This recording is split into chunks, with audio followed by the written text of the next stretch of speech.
জেরং view পয়েন্টে starting পয়েন্টে এলাম। এখানে অ্যাডভেঞ্চার স্পোর্টস টাইপেরও হয়, যেরকম সাইক্লিং হয়।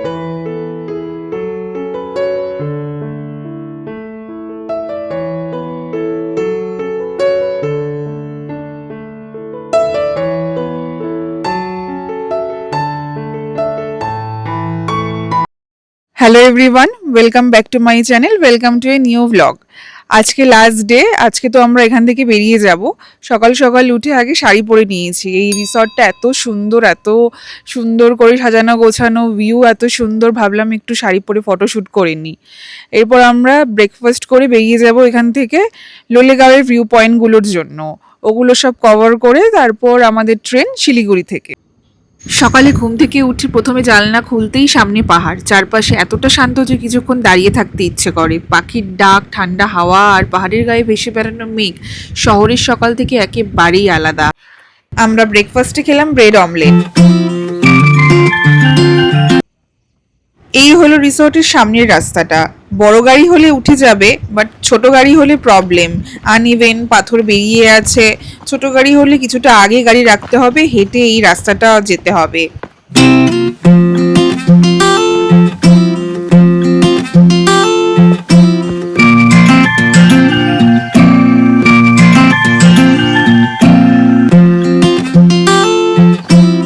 কিছুটা নেমে এসেও রিসর্ট বা হোমস্টে পাবে তোমরা, বাট এখান থেকে ভিউ দেখা যাবে না। এটা কিছুটা নিচে, ওপরেই একমাত্র ভিউ দেখা যাচ্ছে যে রিসর্টে আমরা ছিলাম।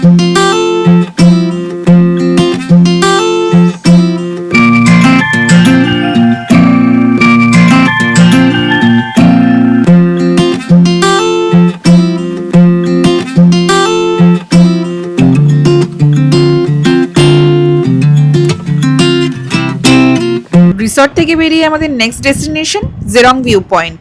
চারখোল ছেড়ে পাহাড়ি রাস্তায় গাড়ি এগোতে শুরু করলেই সিনারি ধীরে ধীরে বদলে যায়। একদিকে ঘন জঙ্গল, অন্যদিকে পাহাড়ের ঢাল, আর মাঝে সরু পাহাড়ি রাস্তা। এই ধরনের রোড ট্রিপের সবচেয়ে সুন্দর ব্যাপার হলো আমরা জানি না পরের ভাগ ঘুরলে কি অপেক্ষা করছে। কখনো গাছের ফাঁক দিয়ে দূরের পাহাড় দেখা যাচ্ছে, কখনো মেঘ এসে পুরো রাস্তা ঢেকে দিচ্ছে, আবার কিছুক্ষণ পর আকাশ পরিষ্কার হয়ে যাচ্ছে। আর এই পুরো জার্নিতে আমার পার্সোনাল ফেভারিট হলো গাড়ির জানলা দিয়ে বাইরের সিনারি দেখা।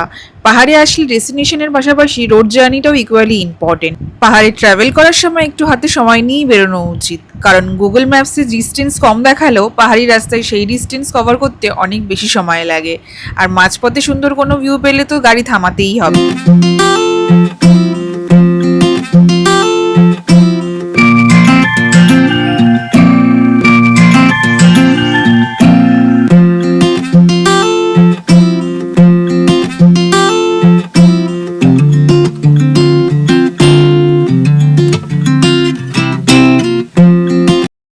আমরা এখন এই জেরং ভিউ পয়েন্টে আসলাম।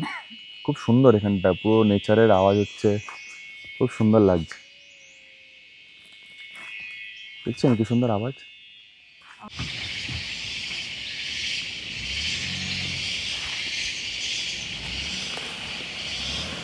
এখানে হেঁটে আপনাদেরকে এখান দিয়ে যেতে হবে কিছুটা। এরকম রাস্তাটা।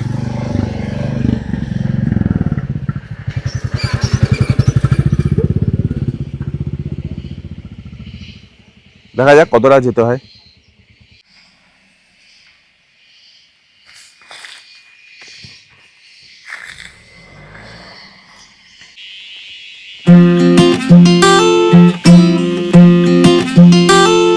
এই এরকম রাস্তা দিয়ে আপনাদের নেমে আসতে হবে, মনে হয় এইটাই পয়েন্টটা। হ্যাঁ, এসে গেছি। বেশিক্ষণ না, ওই মোটামুটি 200 মিটার মতন হাঁটা। ভালোই রাস্তা, একটু মাটি, বর্ষাকাল তো একটু মাটি মাটি আছে, কিন্তু ঠিক আছে। কি সুন্দর দেখুন, সাধারণ। জেরং ভিউ পয়েন্টে স্টার্টিং পয়েন্টে এলাম। এই জায়গাটা দারুণ লাগছে, পুরো ফগি হয়ে রয়েছে আজকে, তো এক্সপেক্টই করিনি যে এখান থেকে এই ভিউ পাবো। মাস্ট রিকমেন্ডেড প্লেস এটা, দারুণ লাগছে এসে।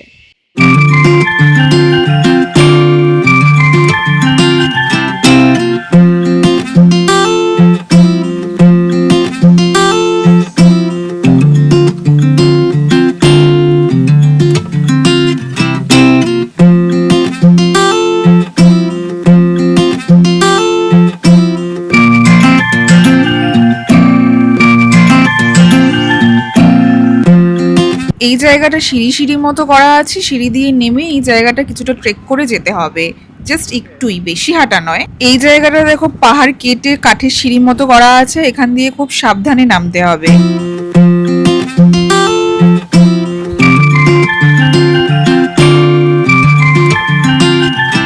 এখানে বুদ্ধা পেইন্টিং করা আছে, এই জায়গাটা অনেকে ছবি তোলে, ফটো পয়েন্ট। ডুবলিং আর জেরং এর টিকিট কাউন্টার একটাই। ডুবলিং এর ticket price 50 rupees per person আর জেরং এর ticket price 20 rupees per person. Jerong এর টিকিট কাটলেই গাড়ি ভেতর অব্দি যেতে দেবে, না হলে না, কারণ জেরংটা ডুবলিং এর পরে। কার পার্কিং ফিস লাগে না।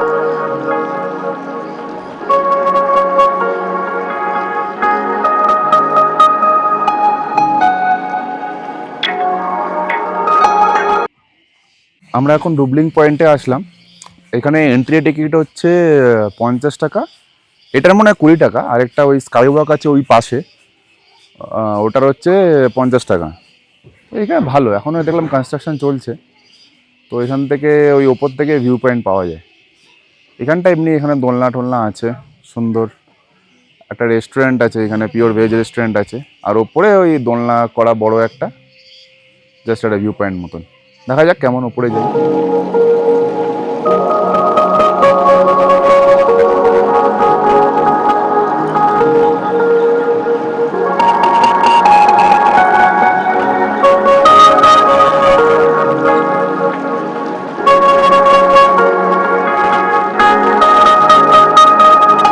ডুবলিং ভিউ পয়েন্টে আসলাম। এই জায়গাটা এমনি তো ভিউ পয়েন্ট আর ফটো পয়েন্ট, বাট আজকে প্রচণ্ড ফগি আছে বলে এরকম কালো কালো ফটো আসছে।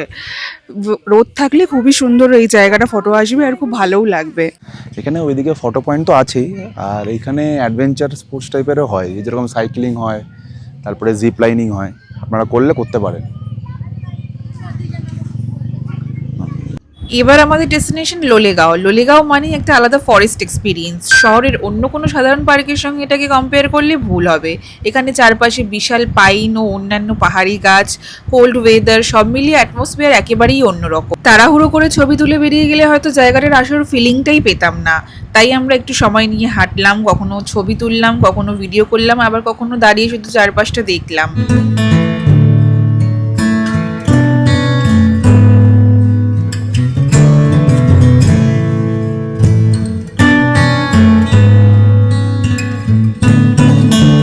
লোলেগাঁও পার্কটা এখন আসলাম। এখানে বড় বড় পাইন গাছ আর ফগি ওয়েদার, তার জন্য এখন বৃষ্টিও শুরু হয়ে গেছে। তো বেশিক্ষণ থাকবো না, এখান থেকে বেরিয়ে যাব। শীতকালে এখানে অনেক রকমের ফুল ফোটে, এখন নেই, বাট মানে পার্কটা অনেক বড়, খুব অ্যাস্থেটিক, খুব ভালো লাগছে। তবে এখানে এন্ট্রি ফিস লাগে 20 টাকা করে।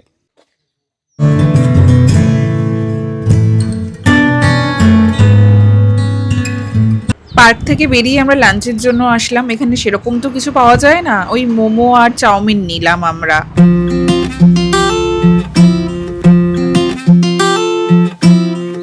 এবার আমরা শিলিগুড়ির জন্য রওনা দিলাম। মাঝের ইন্টারেস্টিং স্টপ হলো বাগরাকোট লুপ। লোলেগাঁও থেকে আমাদের জার্নি ধীরে ধীরে নিচের দিকে নামতে শুরু করলো। এবার সিনারি বদলে যেতে শুরু করলো।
দিকের রাস্তা কিন্তু একেবারেই ধস নেমে খারাপ হয়ে গেছে। বেশ অনেকটা রাস্তায় এরকম খারাপ মাটি মাটি আবার জল জমে আছে কিছু রাস্তায়। তো এই দিক দিয়ে এলে ড্রাইভ করতে হবে খুবই কেয়ারফুলি, আর না হলে গরু বাথানের রাস্তা দিয়ে আসাই ভালো।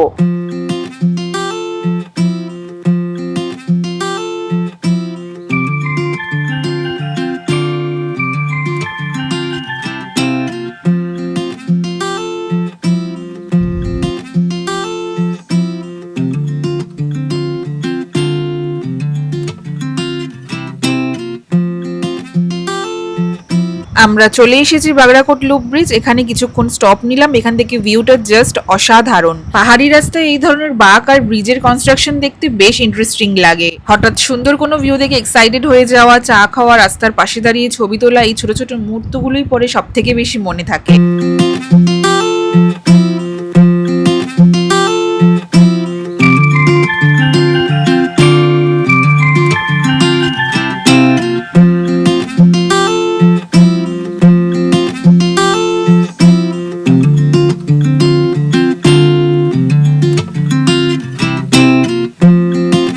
পাহাড় থেকে প্লেন ল্যান্ডের দিকে নামতে নামতে ল্যান্ডস্কেপ আবার বদলে গেল। এবার চারপাশে দেখা যেতে লাগলো টি গার্ডেন। পাহাড়ি ট্রিপের একটা বড় অ্যাট্রাকশন হলো টি গার্ডেন, কারণ কয়েক ঘন্টা আগেও আমরা ক্লাউড কভার পাহাড়ের মধ্যে ছিলাম, আর এখানে সবুজ টি গার্ডেনের ল্যান্ডস্কেপ। একই জার্নিতে এতটা ভেরিয়েশন পাওয়াটাই নর্থ বেঙ্গলের বিউটি।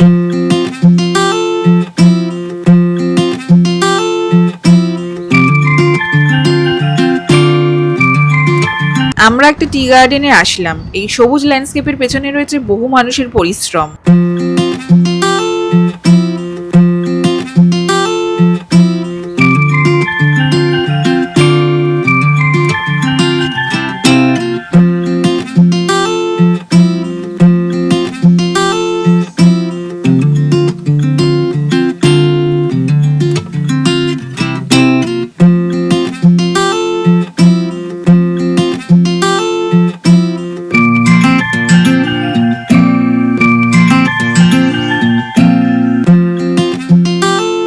আমরা শিলিগুড়ির কাছাকাছি এসেই গেছি। একটা অদ্ভুত ফিলিং হয় এই সময়। একদিকে মনে হয় শেষ পর্যন্ত আবার শহরের দিকে ফিরছি, অন্যদিকে মনে হয় ইস আর 2 দিন যদি পাহাড়ে থাকা যেত।